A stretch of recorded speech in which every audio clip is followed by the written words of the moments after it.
Welcome back to the Caregiver Minute, where every weekday family and professional caregivers gather to refine their skills, gain inspiration, and prepare to serve.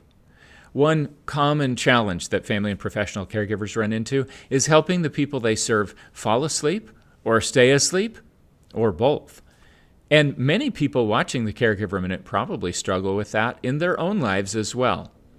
Unfortunately, we live in a world that looks for easy solutions, quick fixes, a pill that can be popped that will make things better. And when it comes to sleep, a common supplement that people try is melatonin. I think we grossly underappreciate the role of melatonin, and I'm not suggesting that you shouldn't take some to help with sleep. But today I want to help you understand what current research is telling us about this very important hormone and how it impacts the body. Most people have come to understand, or a quick Google search will inform them, that melatonin is produced in the pineal gland at night. And red wavelengths of light, like the type of light that you get when the sun is going down in the evening, stimulate that sort of response.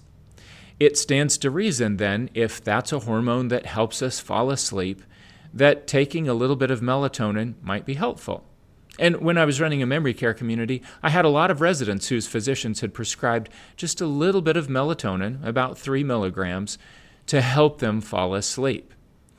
What people don't recognize about melatonin is that it's also one of the most powerful antioxidants in the body. Now, oxidation and inflammation are basically synonyms. And since every disease process known to humankind is an inflammatory process, having good levels of antioxidants in the body makes a huge difference. Melatonin really helps to calm oxidative stress. Now, if I say that out loud, you might think, oh, well, maybe I should take more. Well, that probably wouldn't be a good idea, because if you're taking 10 to 20 milligrams of melatonin at night, that melatonin often gets converted to serotonin, which can be a little bit activating, and that might wake the person or yourself up at 3 or 4 o'clock in the morning, and you won't be able to go back to sleep. It's also important to understand that the pineal gland only makes about 5% of the melatonin in our bodies. Now, that's pretty recent information. One source that you can look to identify that is the research of Russell Reiter. Russell Reiter is one of the top melatonin researchers in the country, and he published a paper in 2021 about melatonin and pathological cell responses. He's basically talking about cancer and melatonin and how melatonin changes metabolism in the cell. Now, we're not going to get into all the complexities of that, but in the abstract of that 2021 paper, Russell Reiter points out that only 5% of melatonin is produced in the pineal gland. So where does the rest of it come from? What makes 95% of the melatonin? It actually gets made in the mitochondria of the cells. Mitochondria are generally viewed as energy producers, and they are. If you have poorly functioning mitochondria, you have really low energy. And that could be low energy in your physical body, or it might be perceived as low energy in your brain. If you can only read a few paragraphs before you feel mentally exhausted, and earlier in life you could read for 3 hours, you have poor mitochondrial functioning in your brain. I think the fact that researchers have found that most of our melatonin is produced in the mitochondria of the cells throughout our body points to a clear, actionable step. It's unlikely that taking a little bit of a melatonin supplement at night is going to impact the entire body very broadly. But one thing definitely does stimulate mitochondrial functioning and melatonin production, and that is sunlight exposure. A lot of people recognize that we all feel better when we get outside a little bit each day. If you live in northern latitudes and you're indoors during the cold winter months, people experience the winter blahs, and I think there are a lot of reasons for that. It seems that when spring springs and we get outside and we get a little bit more sunlight, everybody seems to feel better.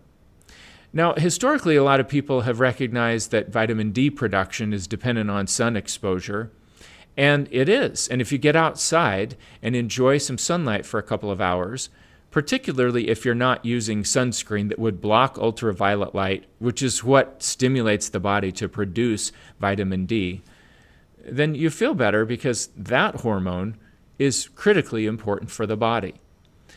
But that insight leads some people to say, well, I guess I just need to take a vitamin D supplement, and whether I'm indoors or not, I'll just take my supplement, and that should take care of the problem. I think the problem runs a lot deeper than just vitamin D. One of the key things that sun exposure gives us is red wavelengths of light that directly stimulate energy production in the body. They make the mitochondria work better. And part of what that does is it stimulates better melatonin production. And melatonin in the mitochondria is produced throughout the day. It's not tied to the circadian rhythm. It's not tied to the sleep-wake cycle. So what's the actionable step? I think we and the people that we serve, whenever possible, need to get out for some sun exposure every day. We need to go for a walk. Even if it's just going out to the mailbox, it's better than being inside constantly. The body does much better when we get some light. So today I invite you to take yourself and at least one other person outside for some sun exposure. If you happen to have bad weather, then the first chance you get, I encourage you to get out there and enjoy the sunshine, not only for vitamin D, but so that you can boost melatonin and improve mitochondrial functioning, energy production in your entire body. I promise you, if you do that consistently, it will make a difference for you and the people you serve. Thanks for watching. I look forward to seeing you again tomorrow for another episode of the Caregiver Minute.